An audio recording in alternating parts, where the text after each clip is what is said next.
correct me if I'm wrong, but I don't believe there was a whole lot of drama surrounding National Signing Day for Notre Dame. Actually, there was.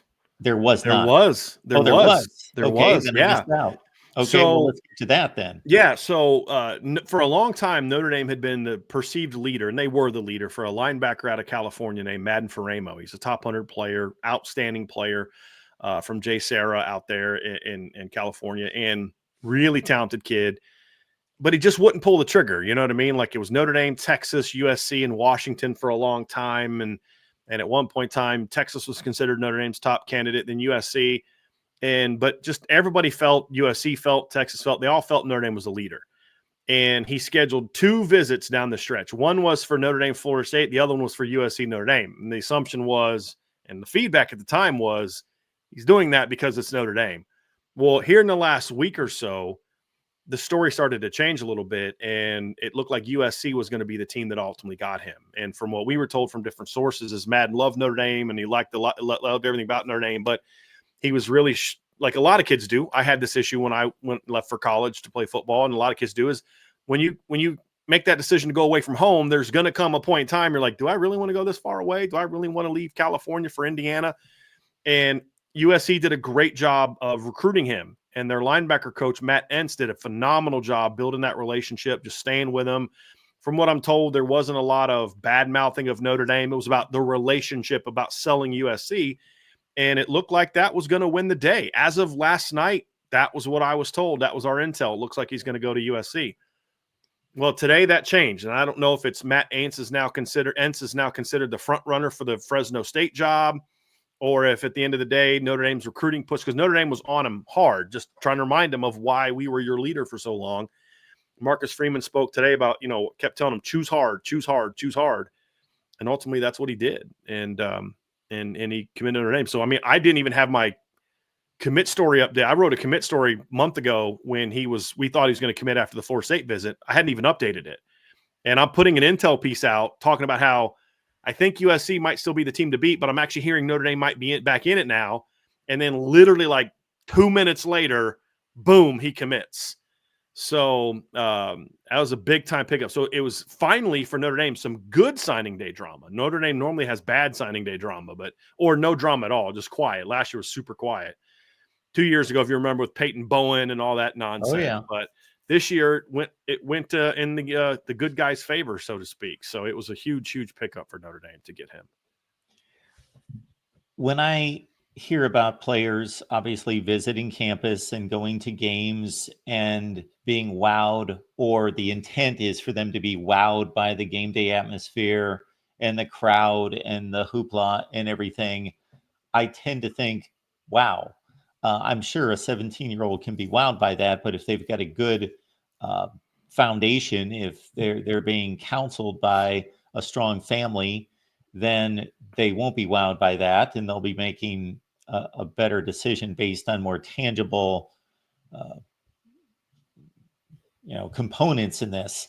But I guess, for decisions that's this difficult for an athlete that can basically go anywhere that they want, maybe it does come down to, if it's that close and they are having good rapport and relationship with 2 or 3 different coaching staffs, and they really can't go wrong when it comes to being well coached and developed for an possible NFL future. And they have a shot to win, whether they go to Notre Dame, Ohio State, or Penn State, for example, that maybe it's those just visceral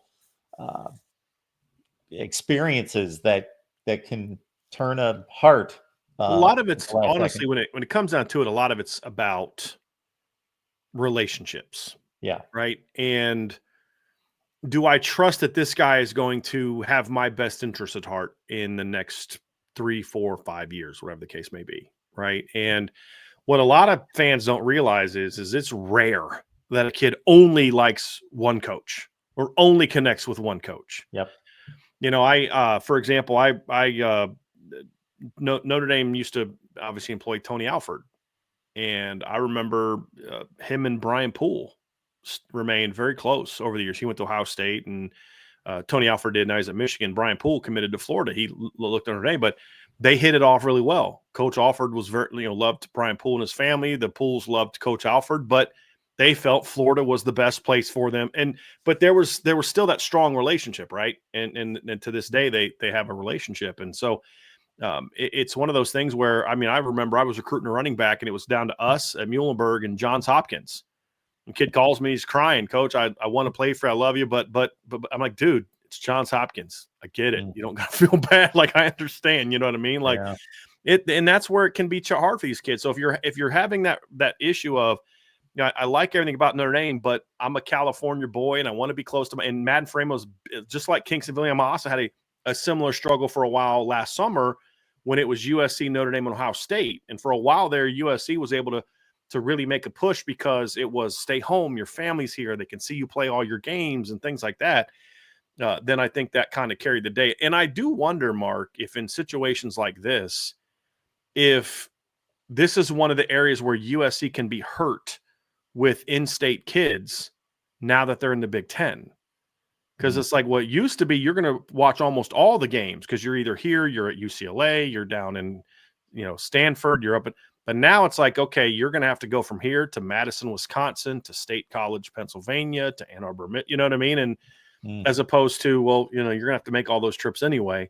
I'm curious about that. That's not something I heard about this, but it just really came down to, I think the distance was something that had given him pause and was making him lean towards maybe going to USC. But in the end of the day, he decided to go with the school that had been considered the front runner for months. And it was a huge, huge pickup for Notre Dame.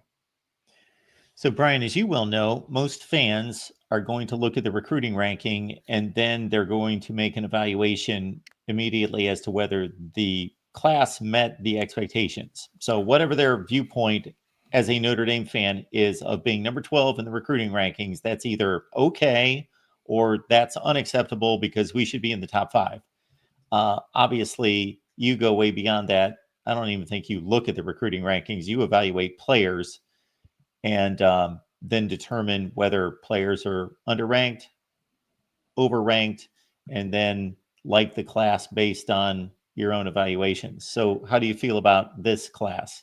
That's a very good class. I mean, I don't view it quite as strong as last year's class in certain areas. It's not as strong as the 23 class in certain areas, and in other areas, it's outstanding. It's better than those classes, and that's the thing is like Notre Dame's 2023 class ranked 12th, just like this class ranks 12th, according to the 247 Sports Composite, which I'm not I was a huge fan of 247, but that's, it is what it is. But that class gave them Charles Jagasol, that gave them Jeremiah Love, it gave them Boubacar Traore, it gave them Cooper Flanagan, it gave them Christian Gray, it gave them Drake Bowen, it gave them Jaden Osbury, it gave them Jaden Greathouse, it gave them Adon Schuler, it gave them Sam Pendleton.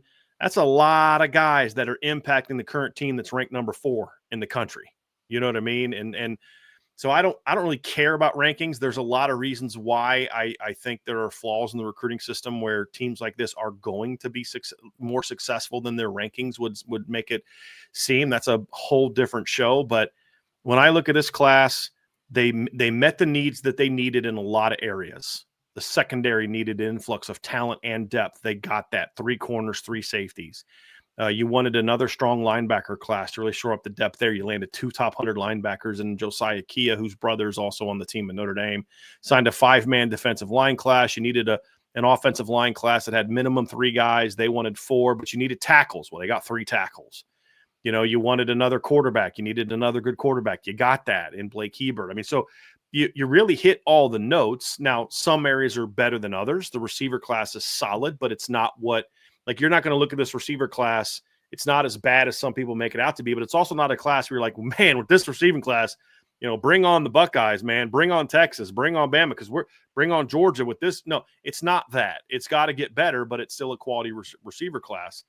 And so I think this is a strong class. It was a good offensive class. I graded the offense. I give the offensive class a B, which in my system is sort of like a top 10 to 15 caliber unit nationally. The defense I gave an A to. It's a top 5 group. And so you put them together. I say this is sort of a top 8 to 10 type of class. Now, some years, Mark, a number 10 class may be 6th. And in other years, that type of class may be 13th because of the depth of other classes around it. It's just like, I use this analogy on the show today. The number 10 team in the country at the end of the year in 1 year may be a lot better or worse than a team that ranks 10th the next year, because maybe the top teams are more, condensed in a smaller number. So then bad teams are moving up, or it's a year where there's just a lot of good teams or maybe no great teams. And now, there's it's 10 deep. And we see this all the time in sports. And so it's in that 8 to 10 range, because a class to me has to do a few things. Number one, did you meet all your needs, right? You're not just from a number, part of that's number standpoint, but also positional needs.